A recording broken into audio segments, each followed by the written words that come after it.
अंग्रेजी में एक फ्रेज है, if it and broke don't fix it.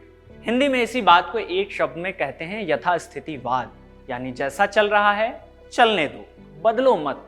लेकिन सियासी दुनिया विख्यात या कहें कि कुख्यात ही इसीलिए है कि इस रिंग में हर सीधी बात शीर्षासन की मुद्रा में आ जाती है। यही हाल यथास्थितिवाद की भी होती है।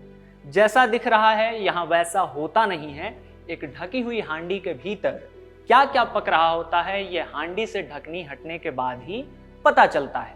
ऐसा लगता है कि कर्नाटक में जो सियासी हांडी चढ़ी थी उसे लेकर राहुल गांधी और कांग्रेस पार्टी सतर्क हो गए, समझ गए कि वक्त रहते हांडी में छलनी चला दो वरना पकवान जल भी सकता है।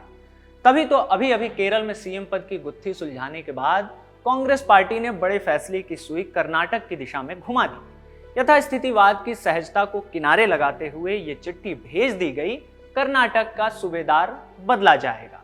जो एक बात 2023 कर्नाटक चुनाव के नतीजों के बाद दबे स्वर ही सही लेकिन तय हुई थी, उसे अमली जामा पहनाने का वक्त आ चला है। तय हुआ था कि गाड़ी हांकेंगे तो सिद्धारमैया ही, लेकिन बीच रास्ते किसी मोड़ पर ड्राइविंग सीट छोड़नी होगी, स्टीयरिंग डीके शिवकुमार को सौंपनी होगी।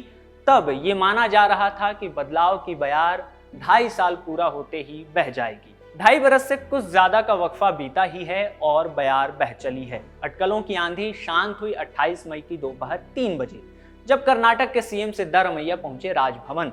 उन्होंने आधिकारिक तौर पर अपना इस्तीफा सौंप दिया।